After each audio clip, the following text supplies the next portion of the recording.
Good evening, class. You can turn your cameras on. Good evening, ma'am. Good evening. Okay, let's start by checking with your homeworks. Yeah.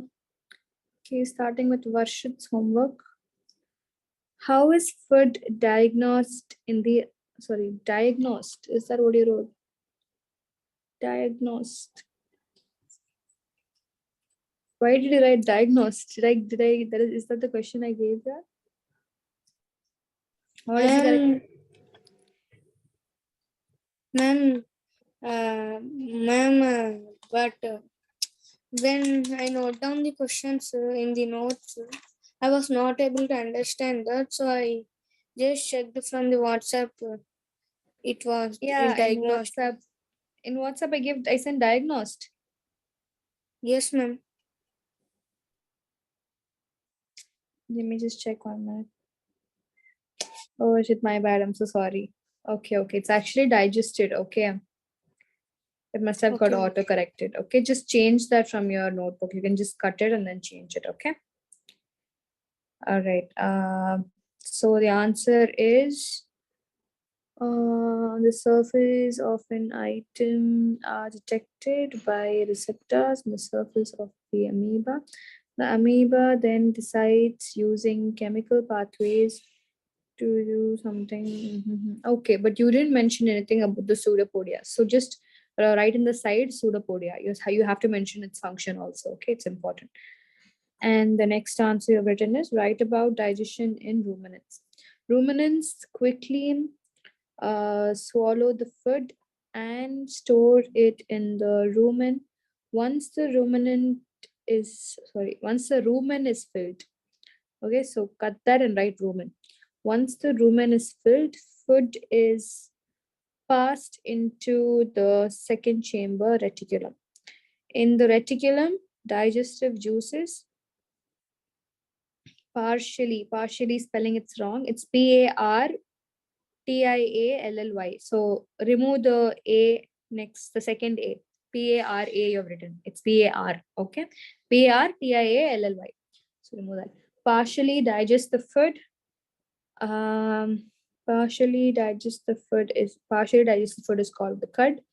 Now the mammals are resting. Now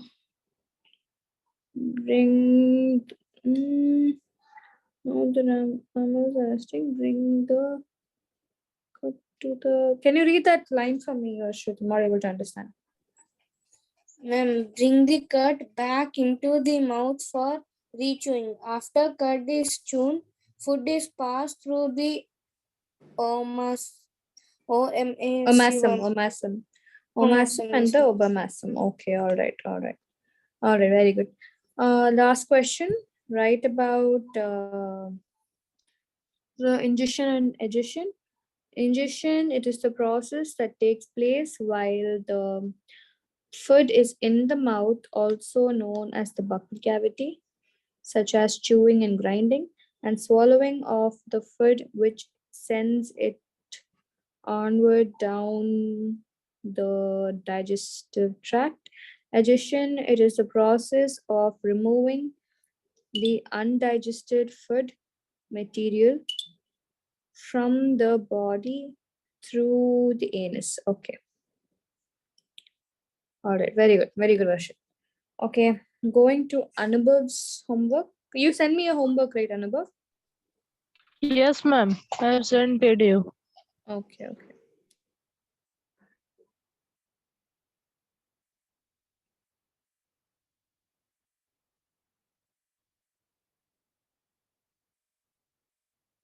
Anubhav, can you just send me a hi on WhatsApp? Okay, ma'am. Okay, got it. I got your number. Anubhav Sunayana is your name, right? No? What, ma'am? Anubhav Sunayana. That's the name. I'm getting your name on Yes, WhatsApp. ma'am. Yes, ma'am. Okay. Let me just add your number to the contact. All right. So your homework answer is, how is food diagnosed in amoeba? Chemical signals on the surface of an item or with receptors? Surface, it's the same answer. Okay. Ruminants are divided into 4 chambers. You also should be mentioning about pseudopodia. Write it on the side and above. Just write about pseudopodia. Okay. Just write pseudopodia and put in a bracket. Ruminants Okay, ma'am. are divided into 4 chambers: rumen, reticulum, omasum, and the omasum. The ruminants first swallow food to its first 2 rumen and reticulum. Then cellulose enzymes help to digest cellulose, and then the food is carried to the next chamber. Here, bacterial action takes and the food is formed into a cud. Then it goes to the animal's mouth where they are chewed again. The final digestion in the stomach is carried by the abomasum and passed to the intestine. Very good.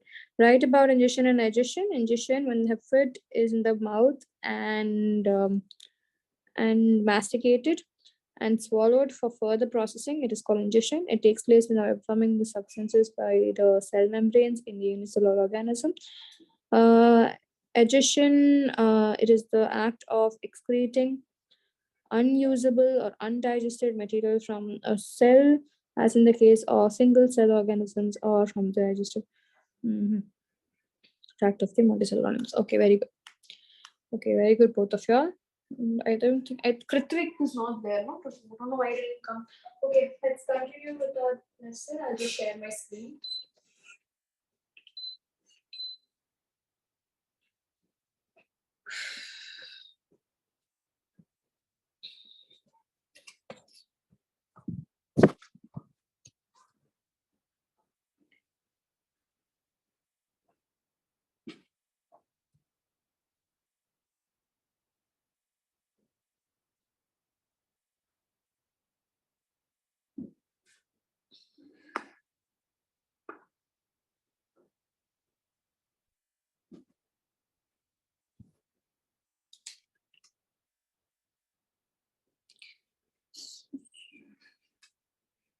Fiber to fabric is what we are seeing right now, right?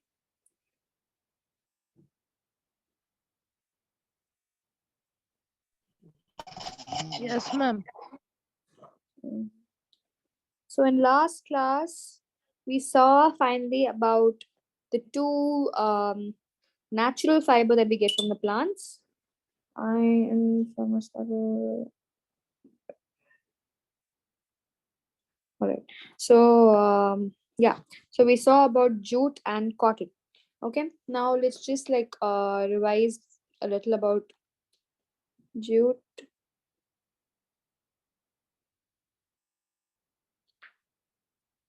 Okay. Did we start with this lesson for you all? No, ma'am, we should start this, ma'am. Okay. Okay. Fine. Fine. Fine. Okay. Okay. Okay. Got it. Got it. Fine. Did you guys have a lesson similar to this name in 6th grade? Yes, ma'am, we have.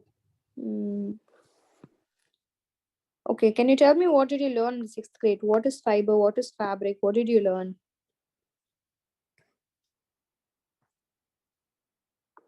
Can any of y'all tell me?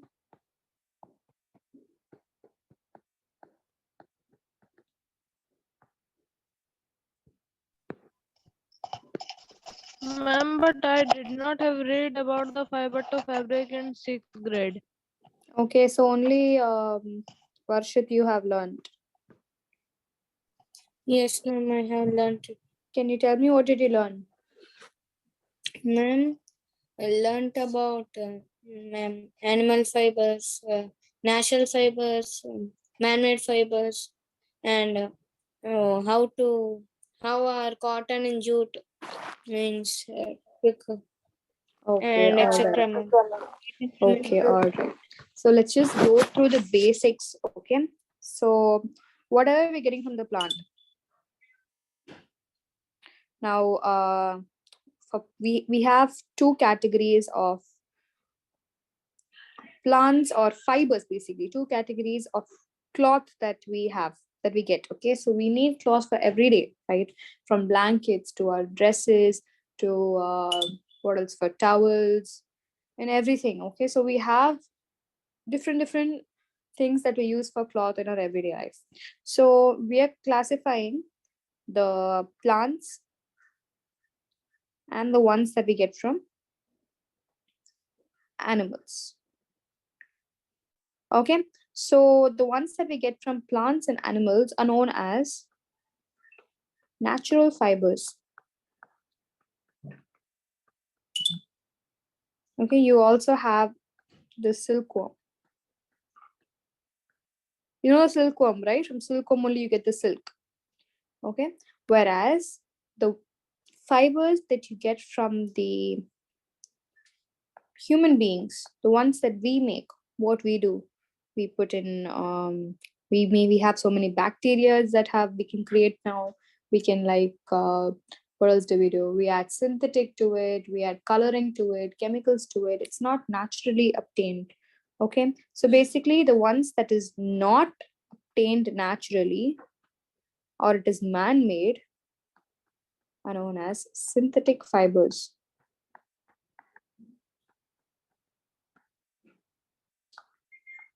All right. So what is fiber and what is fabric? Let's know the basic differences. Okay. So fiber is anything that is raw material. It's basically the basic raw material. You know, charcoal. Charcoal, what happens to charcoal? It takes millions of years to grow and then it becomes a, anybody knows what it becomes? What does charcoal become?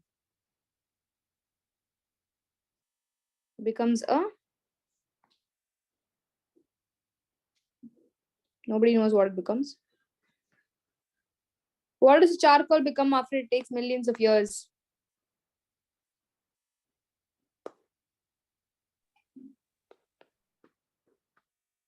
Charcoal for millions of years, it is under the earth, it becomes diamond.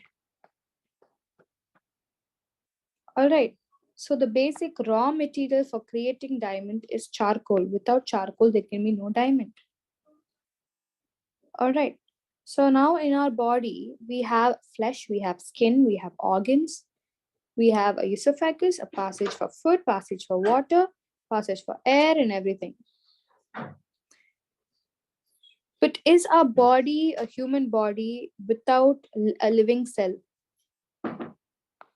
No. Only if cells, a cluster of cells are there, we human beings can survive.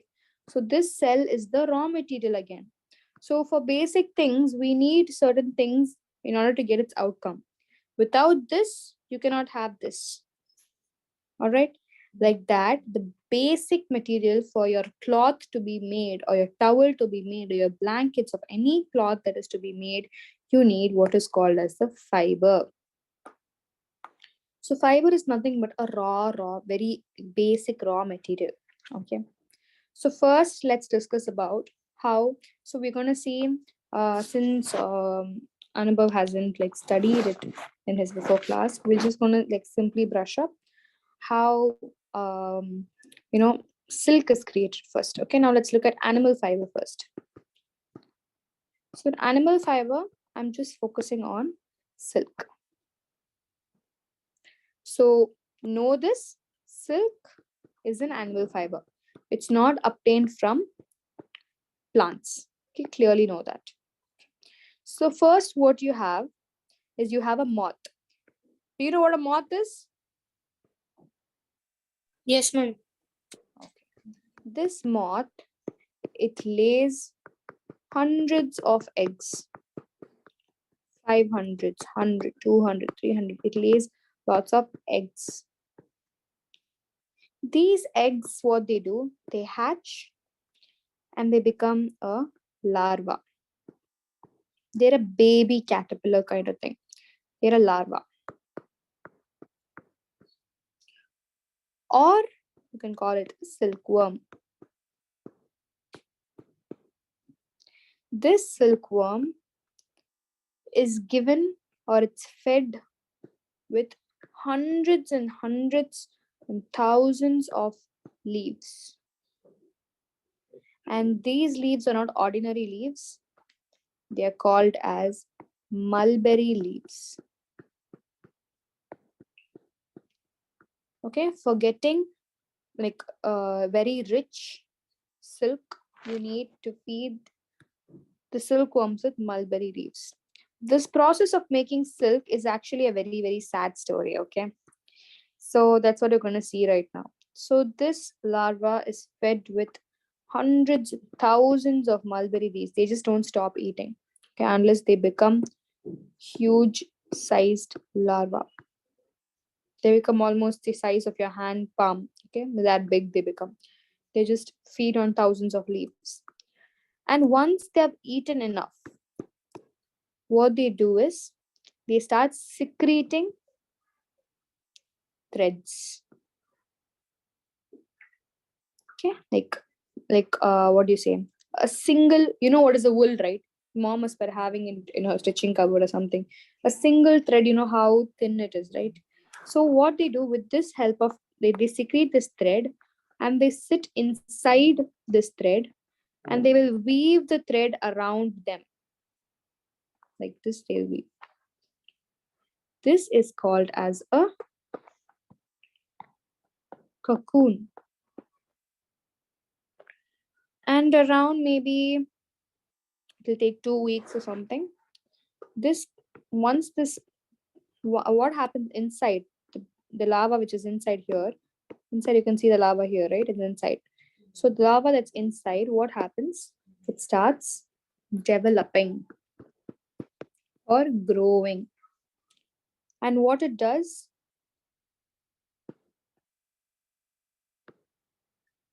it will break the cocoon, it will make a hole in the cocoon and it will fly out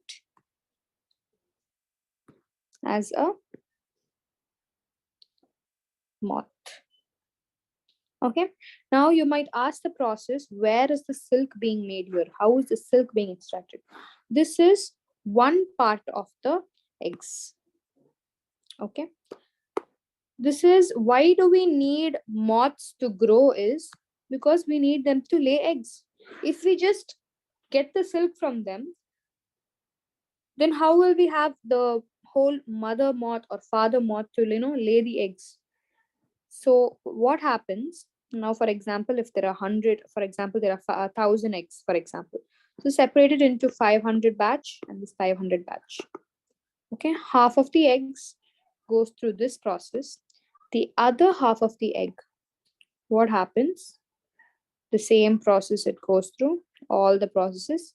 It becomes a larva, it's fed on mulberry leaves, and then it builds a cocoon. And once it builds a cocoon, what happens in a big vessel? In a big vessel, all these cocoons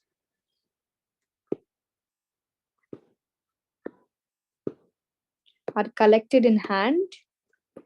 The humans, they are collected with the using of hand. But right now, there are a lot of machines and all, okay? And what happens? They're immersed in water and they are boiled. Why are they boiling? To kill the baby or kill the silkworm inside. Because the cocoon is the silk. Once the babies or once the silkworm inside is killed, then the fleshy part, that is the silkworm inside, is removed, it is thrown away, and this silk, from this silk is obtained.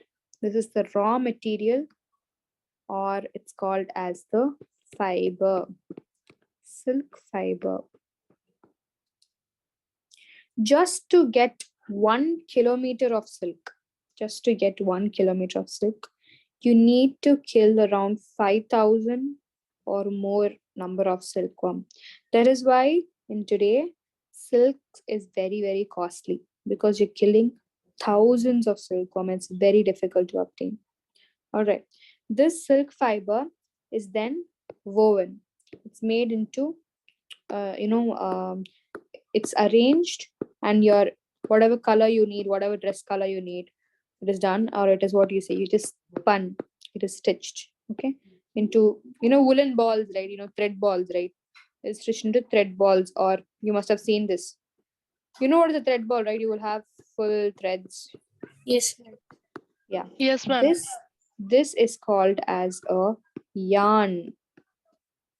Note the keywords: yarn, silk fiber. Okay. Then you have all the stages, that is the moth, eggs, larva or silkworm.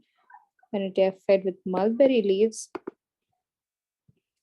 cocoon. Yeah. Okay. So they spun into yarns. And once they are spun into yarns, they are stitched into your mom's beautiful saris, silk cloth, or anything. All right, this is the whole process of how silk is obtained from the silkworm. Did you guys have any doubt? No, ma'am. Okay, except this No, is not ma'am. needed. This is all just basic, just for understanding. The remaining, maybe you all can copy. As I always tell you, I'm not going to check your notes, so just copy whatever you need. Okay, whatever is essential for you. Just copy it and let me know when you're done.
Ma'am, completed. Both of you? No, ma'am, please wait.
ஒருத்த colour இது பொம்மைமா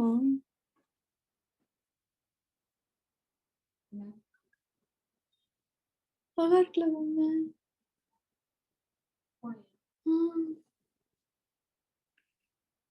ஒருத்த comment பண்ணியிருக்காமா எனக்கு இந்த மாதிரி பொம்மை இல்லை எனக்கு மேல பூனை இருக்கு I have only cat not பூச்சி தாழ்னு போட்டிருக்காமா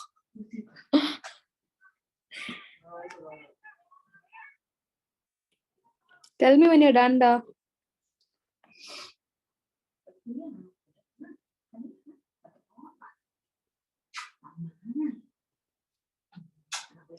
Thank you.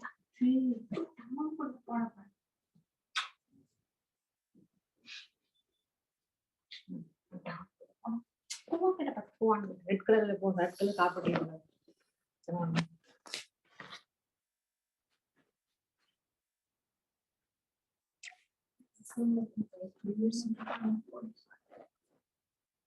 அடிச்சு வைக்கணும்னு சொல்லிருக்காங்க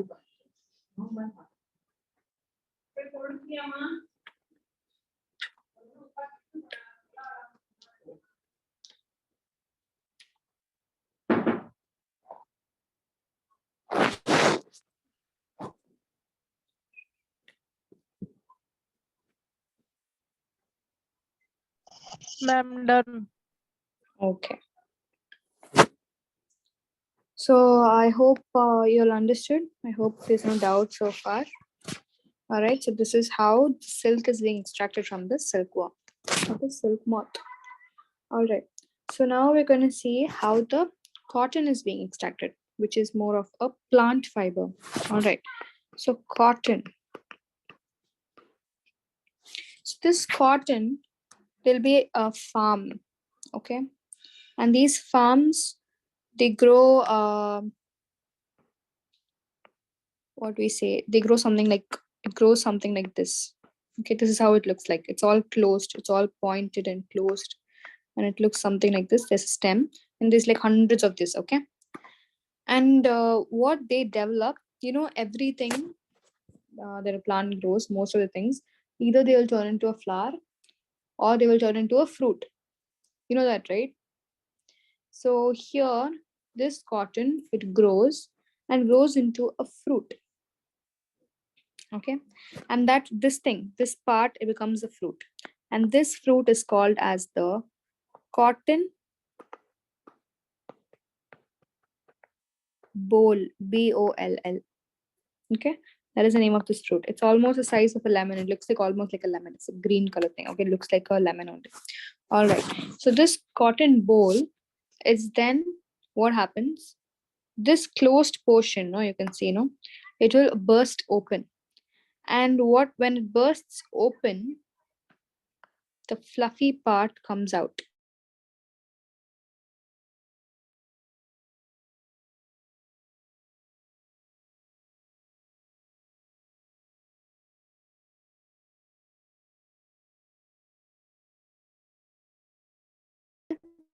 This cotton is first extracted. First thing, the cotton is extracted. Just the cotton is removed, and all the seeds are removed.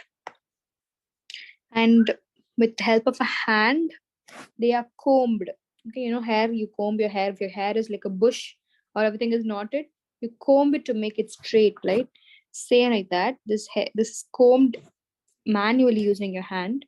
So the removal of seed and combing is known as ginning. Ginning is known as ginning. Okay, so once all the ginning process is done and you have long fibers of cotton, these are fibers. These fibers are then spun. Spinning is done then. Okay, second process is spinning. So in olden days, you know, in Mahatma Gandhi and all, you know what he used, right? He used some instrument like these, which looks like a wheel.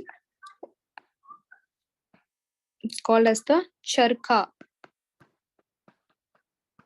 I hope you're aware of this name, charka. So this was used for spinning of the cotton thread. Okay, and after spinning, weaving takes place. So first is ginning, second is spinning, third is weaving. Weaving takes place where all your pretty clothes, cotton clothes, are woven. They are stitched. All right, this is how cotton is extracted from the cotton plant. Was this understandable? Yes, ma'am. Any doubts? Ma'am, I have a doubt, ma'am. Tell me.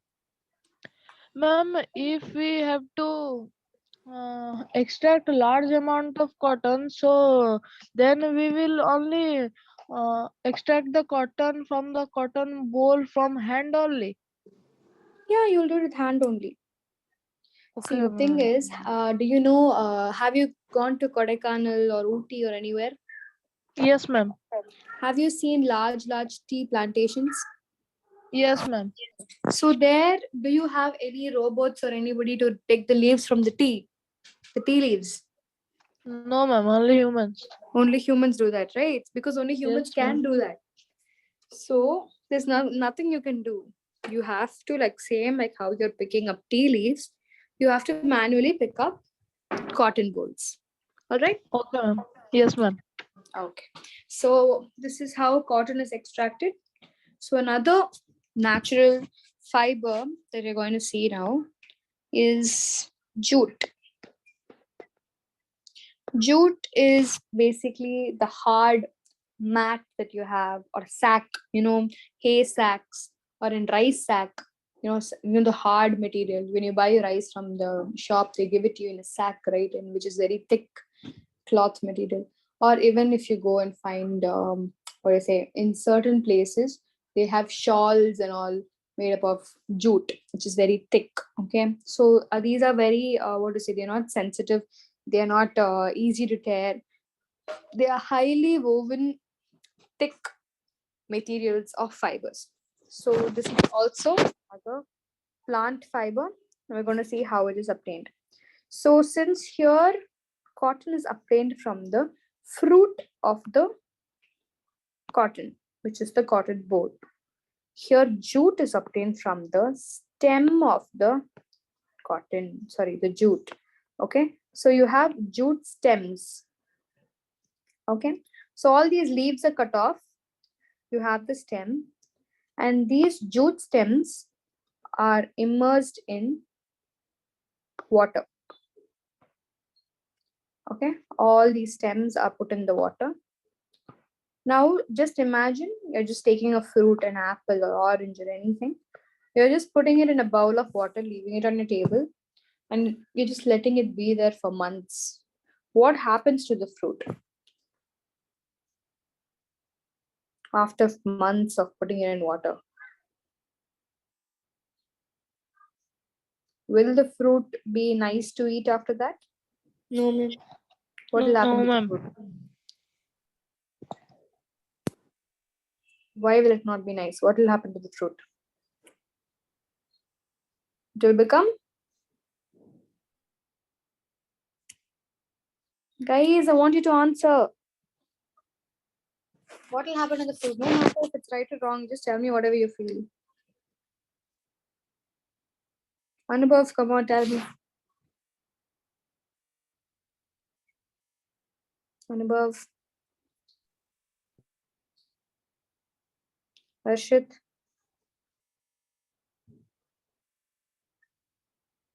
Are you guys even there? I'm not going to the next part if you're not answering. Ma'am, Tell me. some Ma'am, the white. fruit becomes unripened.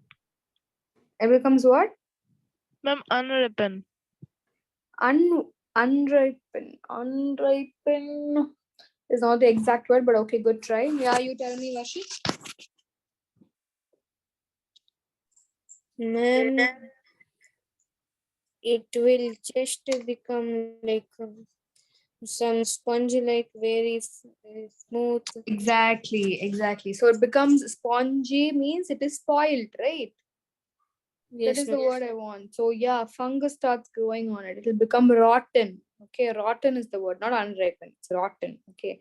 So what happens when you're immersing this in water for a long period of time? It will become rotten.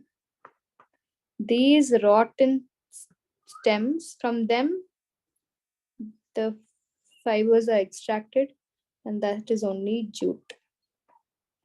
So jute is nothing but the rotten stem. That's it. Okay. And then it is woven into mats or whatever cloth you want to make with jute. With jute, it's a very simple process. It's not as complicated as silkworm or cotton. All right. So this is how you're getting your natural fibers. Okay, I hope jute was clear. Both you can note, if there's any doubt, you can ask me. Note jute and cotton down quickly.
Done, ma'am.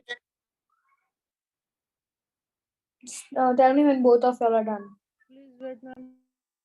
Both of you are done? No, ma'am. Okay.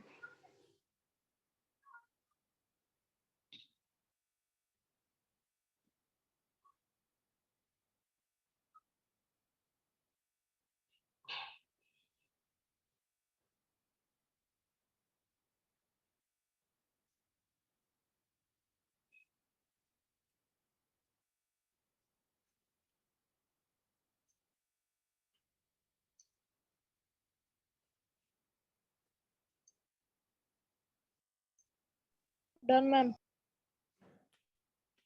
Okay. All right. So this is the basic fibers you need to know. Now we're going to see another type of fiber and from where you get it. So can you tell me, so other than cotton, other than, so I just give you examples of synthetic fibers. So you just note it down and I'm writing it itself. You have nylon. I'll write it down. 1 minute. Yeah. You have, write it down when I'm writing itself. Nylon. You have polyester. You have rayon. These three examples are enough. You have many other, okay? You have microfiber, you have acrylic fiber, you have polypropylene, you have so many names of synthetic fibers, human-made fibers, okay? But these three are most commonly used human-made fibers. You can just note it down. I hope you're done. Is it done? Yes, ma'am. Yes, ma'am. Oh, fine. So now we're going to see about another form of fiber. Can you tell me what is the another other fibers that you use other than cotton and silk and everything? Ma'am, synthetic fibers. Ma'am. Okay, synthetic fibers we use. What else? What else haven't I talked about? What are the other clothes that you wear? What are the clothes that you wear in winter? Ma'am, wool clothes. Woolen cloths. Now we're going to see about how wool is extracted. All right, so I'll just name them. So you just saw about silk, saw about cotton, saw about jute. We're going to see about wool. All right. So you know from where the wool is obtained, right? Where is the wool obtained from? Ma'am, sheep. From the sheep. Sheep's which part of the body? Is it obtained from the leg or hand or head or what? Ma'am, hair. From the hair, exactly. So it's not exactly the hair. This it is the hair only, but you don't call it hair, okay? So from the hair of the sheep is called as fleece. Okay, fleece is nothing but hair of the sheep. Okay, it can be a sheep or it can be a yak. Okay, I'll just show you the image of how it looks like.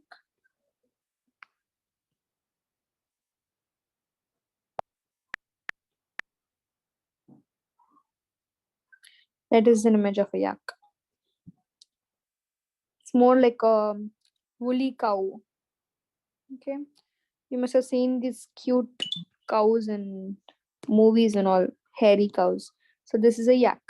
All right. So we get this fleece from either a sheep or a yak.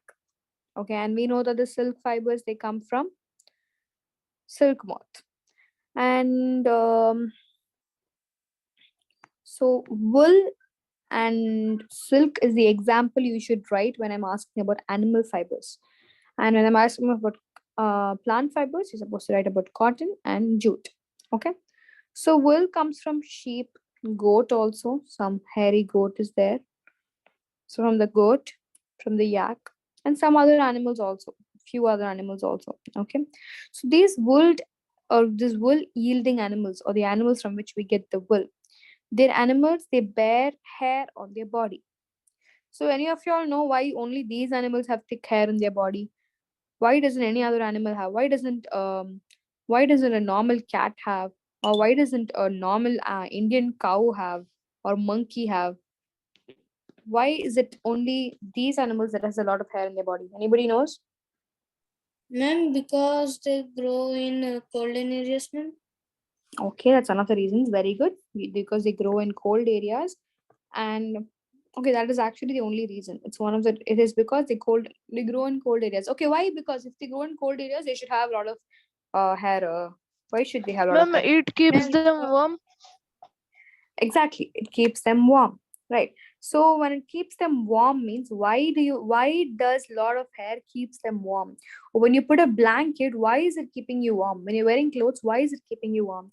It's because you know your cloth is made up of these hairs only, these woven threads or woven fibers only. So when they all these fibers, when they cluster together or when they are grouped together, they trap air. Okay, so you know that wool is more thick than that of the cotton. The more the quantity, more the thickness, more the trapping of air. Okay, so they have lots of hair or fleece. All right, it's because what these hair do,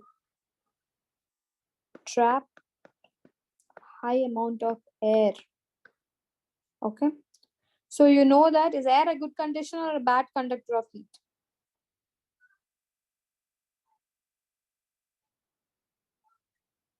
Is hair a good conductor or bad conductor of heat? Have you guys heard the term good conductor, bad conductor? yes, Yes, ma'am. What is it? So air is a good conductor or bad conductor? It's a bad conductor. Bad conductor of heat. Okay. Okay, now there is an intelligent question for y'all. Okay. Anybody who answers this will get a star. You will at least try. Okay. Always remember, not doing anything is more foolish than coming forward and trying. Okay. So just open your mouth and just try. Okay. Be it right or wrong. So you know that what is the meaning of conductor? Conductor means anything that allows the flow of, right? So if air is a bad conductor of heat, then why is it helping us stay warm? It should keep our body cold if it's a bad conductor of heat, right? Why is it keeping our body warm? Ma'am, because it is trapped when we wear that clothes, ma'am. Like, Okay, that is fine. Now you know that the sheep and the yak, everything is in the cold region. So the wind that is blowing is cold, right? So air is a bad conductor of heat, but the air that is coming inside the cloth, it is cold air only, no? So air is not a bad conductor of cold. It's a good conductor of something cold. It's a bad conductor of something hot.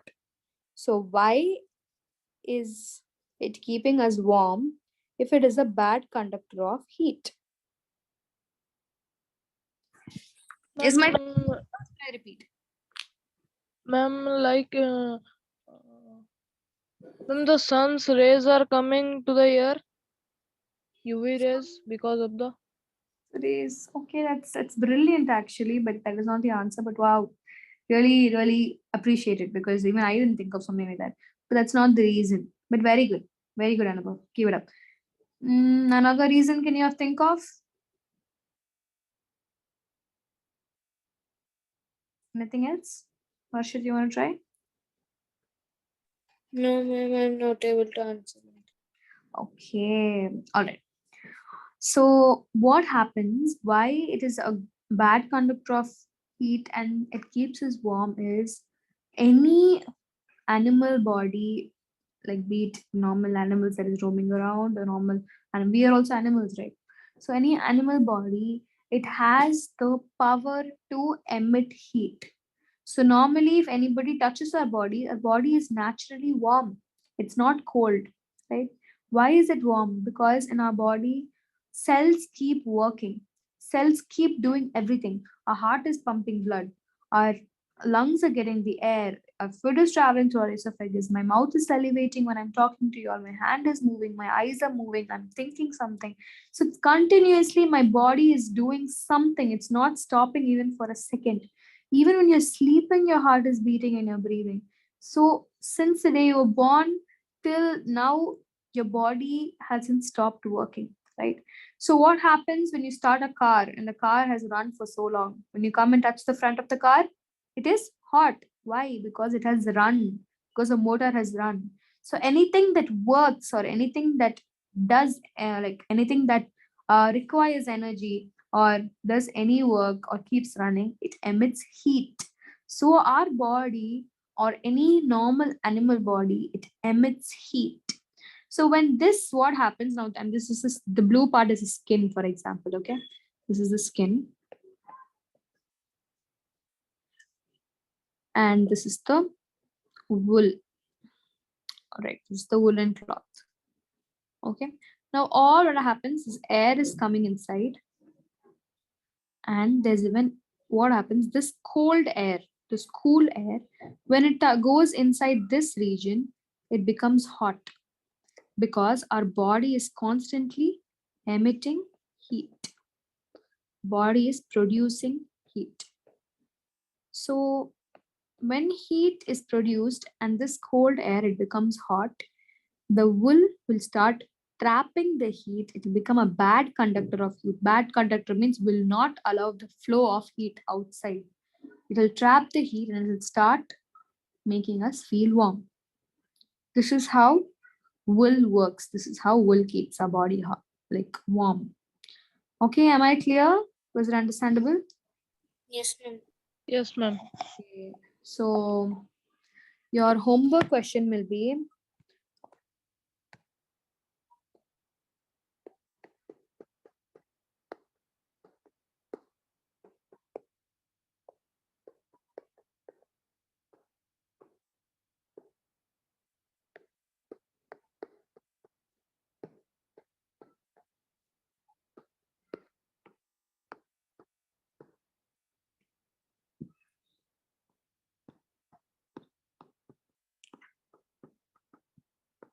I don't want you to write the synthetic fibers that I have mentioned in class. I want you to find out two different other names, okay?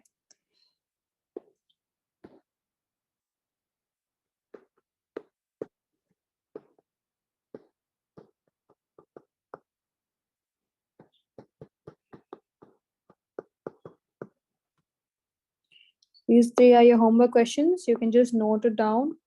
Note the notes also down. Ma'am, I have a question. Tell me. Ma'am, if we got the death in summer season, then only when we got the death, then only our body becomes cool. But in summer season, the weather is hot, so can our body becomes heated, means warm? Definitely, it's not like our body will be cold in winter. We will feel cold because there is only some amount of heat our body can produce. Our body is not a heater, right? Our bodies can produce heat, but only to some extent.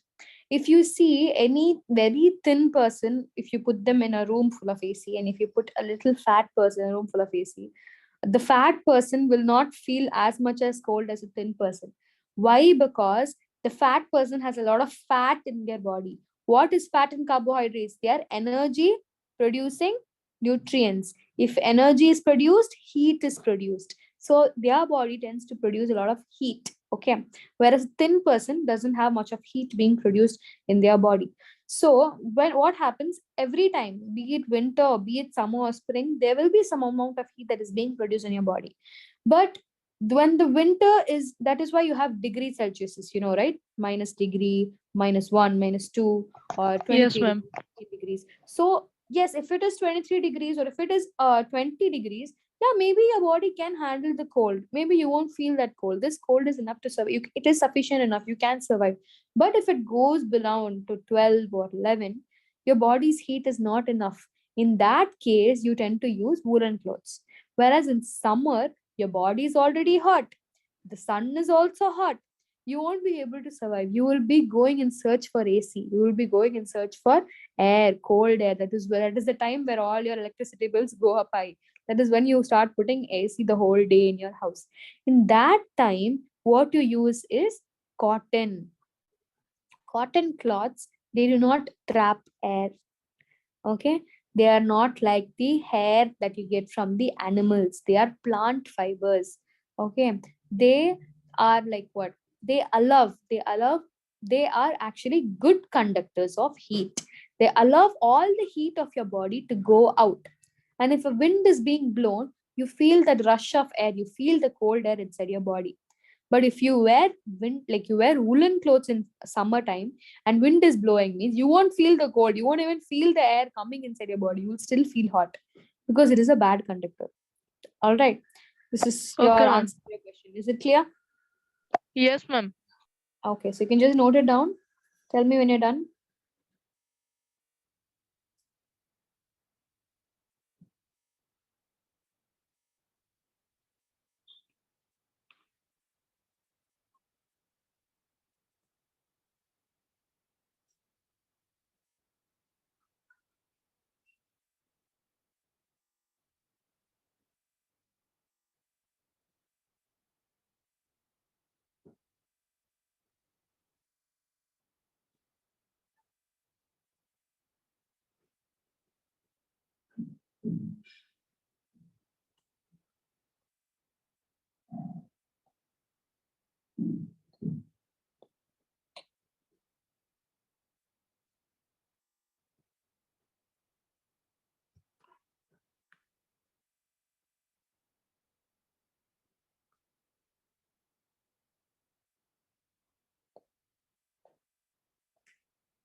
Done, ma'am.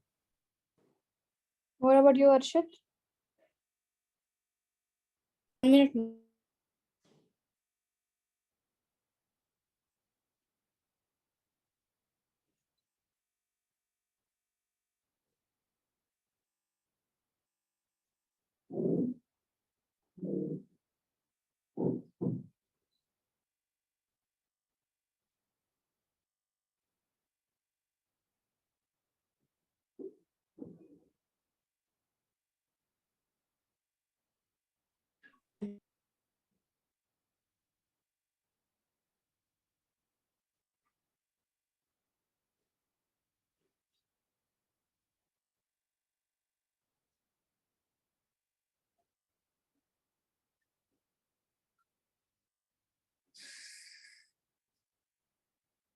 Completed, ma'am. Okay, I hope today's class was understandable. We'll continue in next class, all right? Yes, ma'am. Thank you. Bye. Bye, ma'am. Bye. Yes, ma'am.